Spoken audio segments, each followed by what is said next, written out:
Hello students, জ্ঞানজ্যোতি coaching সেন্টারের পক্ষ থেকে তোমাদের আরেকবার স্বাগত জানাই।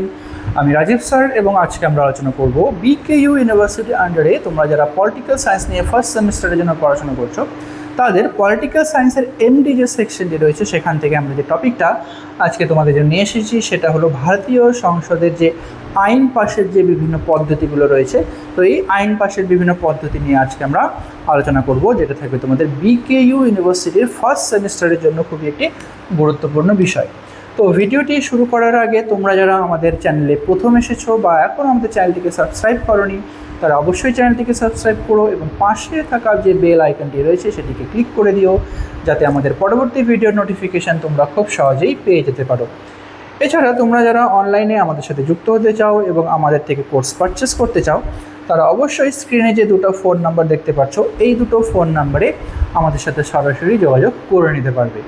অনলাইনে যে সমস্ত সুযোগ সুবিধাগুলো আমরা তোমাদের জন্য এনেছি, তোমরা এখানে পেয়ে যাবে proper guidance, recorded classes, high quality notes এবং 100% কমন সাজেশন।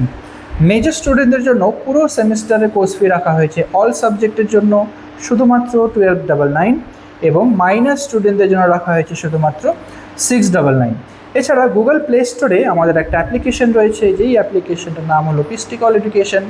তো এই অ্যাপ্লিকেশনটা ডাউনলোড করেও তোমরা আমাদের সাথে যুক্ত হতে পারো এবং অ্যাপ্লিকেশনে থাকা যে বিভিন্ন কোর্সগুলো রয়েছে সেগুলোর অ্যাক্সেস গ্রহণ করতে পারো। তো চলো আজকে তোমাদের যে মেন টপিকটা রয়েছে সেটা আলোচনা করা যাক, ঠিক আছে? তো আইন পাশের যে বিভিন্ন পদ্ধতিগুলো রয়েছে সেগুলো এখন আমরা দেখে নিব। তো প্রথমে আমরা এখানে দেখে নিচ্ছি যে প্রাথমিক ধারণা এবং মূল নীতি কী কী রয়েছে, ঠিক আছে?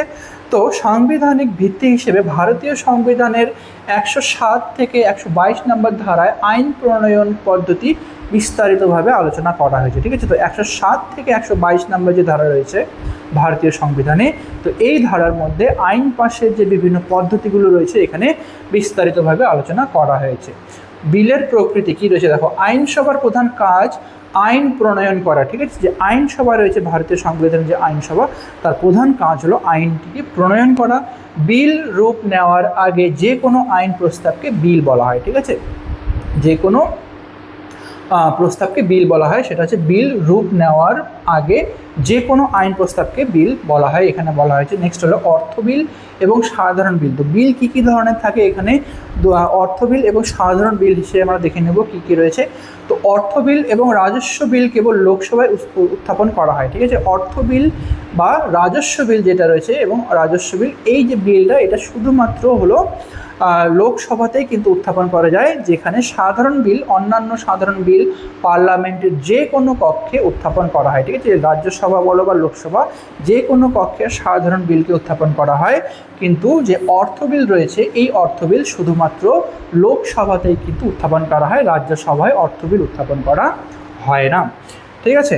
আচ্ছা, নেক্সট রয়েছে আইন পাশের প্রধান কী কী পর্যায়গুলো রয়েছে। তো যে কোনো বিল বা আইনে পাশ হওয়ার জন্য টোটাল 3টে পর্যায় রয়েছে। তো এখানে প্রথমে আমরা দেখে নেব যে প্রথমে কি পর্যায় রয়েছে। তো বিলের শিরোনাম পাঠ হয়। তো প্রথমেই যে বিলটা রয়েছে সেই বিলটাকে সঠিকভাবে পড়া হবে বা বিস্তারিতভাবে সেটা আলোচনা করা হবে। উত্থাপক সদস্য বিলের উদ্দেশ্য এবং প্রকৃতি ব্যক্ত করেন, ঠিক আছে? তো বিলের মধ্যে বিলের প্রকৃতি কী রয়েছে বা বিলের উদ্দেশ্য কী রয়েছে সেই উদ্দেশ্য বা প্রকৃতিকে সঠিকভাবে ব্যাখ্যা করা হয়। উত্থাপনের পর এটি সরকারি গ্যাজেটে প্রকাশিত হয়, তো ঠিক আছে? তো প্রথম যে ধাপটি রয়েছে সেটা হলো বিলের শিরোনামটাকে প্রস্তুত করা এবং বিলের মধ্যে কী লেখা রয়েছে বা তার উদ্দেশ্য এবং প্রকৃতি কী রয়েছে, এবং তারপরে সেটা হচ্ছে কিসে প্রকাশিত হবে, সেটা হচ্ছে গ্যাজেটে প্রকাশিত হবে। এটা হচ্ছে প্রথম ধাপ। দ্বিতীয় নম্বরে রয়েছে কি বিতর্ক এবং কমিটি প্রস্তাব, যেটা দ্বিতীয় ধাপ রয়েছে যে কোনো বিলকে আইনে পরিণত হতে, সেটা হচ্ছে বিতর্ক এবং কমিটি প্রস্তাব, যেখানে বিলের মূল নীতি নিয়ে আলোচনা করা হয়, ঠিক আছে? বিলের যে মূল নীতিগুলো কী কী রয়েছে, মেন যে টপিকটা রয়েছে, ঠিক আছে? তো পুরো মেন বিষয়টাকে নিয়ে এখানে আলাপ আলোচনা করা হয়। বিলটি সরাসরি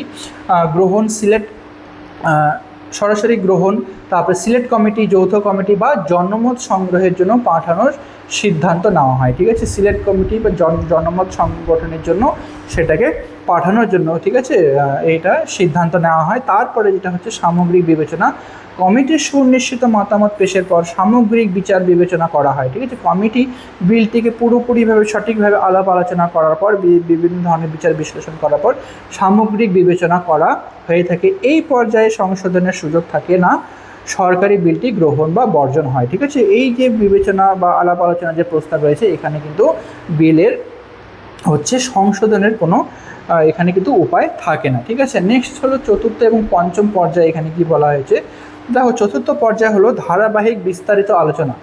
তো এই পর্যায়ে বিলের প্রত্যেকটি ধারা উপধারা নিয়ে বিশদ তর্ক বিতর্ক অনুষ্ঠিত হয়, ঠিক আছে। এখানে হচ্ছে যেই কক্ষে বিলটি প্রস্তুত করা হবে, তো সেই কক্ষে হচ্ছে বিলের প্রত্যেকটি ধারা এবং উপধারা নিয়ে বিস্তারিতভাবে এবং সঠিকভাবে সেগুলোকে আলাপ আলোচনা করা হয়।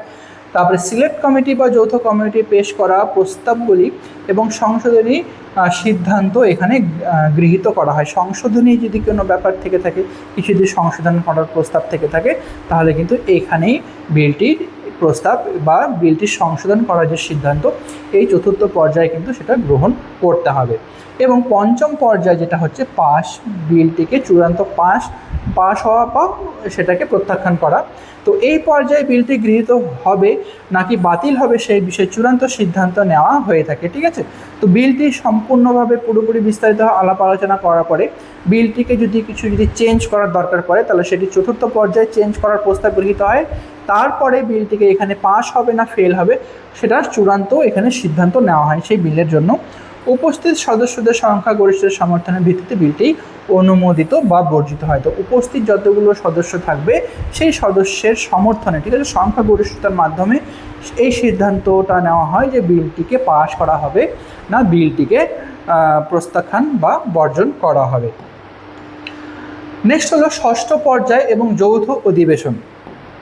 তো দ্বিতীয় কক্ষে প্রেরণ করা। তো দ্বিতীয় কক্ষে প্রেরণ বলতে এক কক্ষে বিলটি গৃহীত হওয়ার পর তা দ্বিতীয় কক্ষে পাঠানো হয়।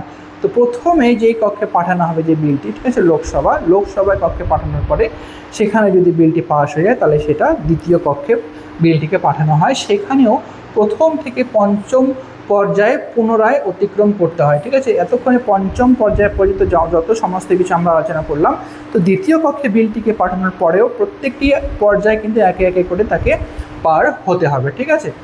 নেক্সট হলো আটকে রাখা বা অসম্মতি। দ্বিতীয় কক্ষে বিলটিকে অসম্মতি না দিতে পারে অথবা 6 মাস পর্যন্ত আটকে রাখতে পারে। দ্বিতীয় কক্ষে যে বিলটি পাঠানো হবে সেই বিলটি সেখানে কি হয়, সেখানে কিন্তু সেটা বিল সম্মতি নাও পেতে পারে। যে প্রথম কক্ষে যদি বিলটি সম্মতি পেয়ে যায়, তার মানে এটা না যে দ্বিতীয় কক্ষও পেয়ে যাবে। তো দ্বিতীয় কক্ষের সম্মতি নাও পেতে পারে, অথবা দ্বিতীয় কক্ষের কাছে এই ক্ষমতাটা থাকে যে 6 মাস পর্যন্ত সে বিলটিকে কিন্তু আটকে রাখতে পারবে, ঠিক আছে।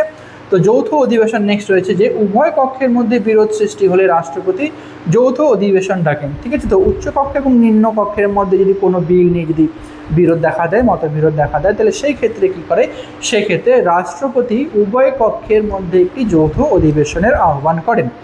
সেখানে সংখ্যাগরিষ্ঠের সমর্থনে বিলের ভাগ্য নির্ধারিত হয়। তো সংখ্যাগরিষ্ঠের মাধ্যমে তখন বিলের ভাগ্য নির্ধারিত হয়, মানে বিলটি পাস হবে না বিলটিকে স্থগিত রাখা হবে বা বিলটিকে ফেরত পাঠানো হবে।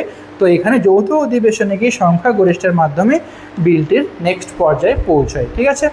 নেক্সট হলো সপ্তম পর্যায়ে এবং রাষ্ট্রপতির সম্মতি।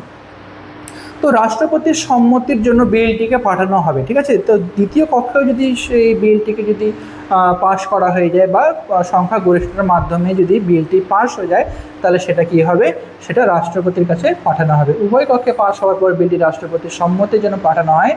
রাষ্ট্রপতি যদি সম্মতি দিলে বিলটি পূর্ণাঙ্গ আইনে পরিণত হবে। তো দ্বিতীয় কক্ষে বা উচ্চ কক্ষ এবং নিম্ন কক্ষ উভয় কক্ষে যদি বিল পাস হয়ে যায়, তারপরে বিলটিকে পাঠানো হয় রাষ্ট্রপতির কাছে, এবং রাষ্ট্রপতি যদি বিলটিতে সম্মতি দেন বা স্বাক্ষর করেন, তারপরেই কিন্তু সেই বিল আইন হিসেবে পরিণত হবে, ঠিক আছে।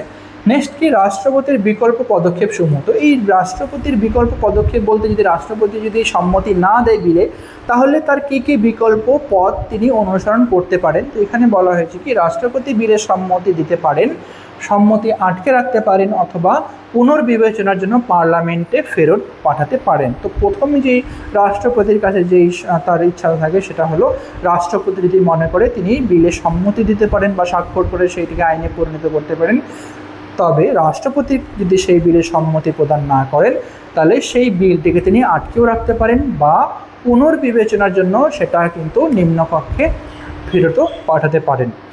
নেক্সট কি পুনর্বিবেচনা এবং বাধ্যতামূলক সম্মতি। পার্লামেন্ট দ্বিতীয়বার কোনো সংশোধন সহ বা সংশোধন ছাড়া বিলটি পাশ করে পাঠালে রাষ্ট্রপতিকে সম্মতি দিতে বাধ্য থাকে। তো রাষ্ট্রপতি যদি কোনো বিল পুনর্বিবেচনার জন্য যদি আবার কক্ষে পাঠিয়ে দেয় এবং সেই উচ্চকক্ষ বা নিম্নকক্ষ যদি সেই বিলটিকে সংশোধন করে বা সংশোধন না করে যদি পুনরায় একই বিল যদি রাষ্ট্রপতির কাছে যদি পাঠিয়ে দেয়, তবে দ্বিতীয়বার রাষ্ট্রপতি কিন্তু সেই বিলে সম্মতি দিতে বাধ্য। ঠিক আছে, তো একই বিল যদি পুনরায় রাষ্ট্রপতির কাছে পাঠানো হয় তাহলে রাষ্ট্রপতি সেই বিলে স্বাক্ষর করতে বাধ্য বা সেই বিলকে আইনে পরিণত করতে তিনি বাধ্য থাকেন। তো এটাই ছিল আজকে তোমাদের আলোচনার বিষয়। ভিডিওটি যদি তোমাদের ভালো লেগে থাকে তাহলে অবশ্যই লাইক আর কমেন্ট করো। দেখা হবে পরবর্তী ভিডিওতে নতুন কোনো টপিক নিয়ে। ততক্ষণ পর্যন্ত ভালো থেকো, সুস্থ থেকো।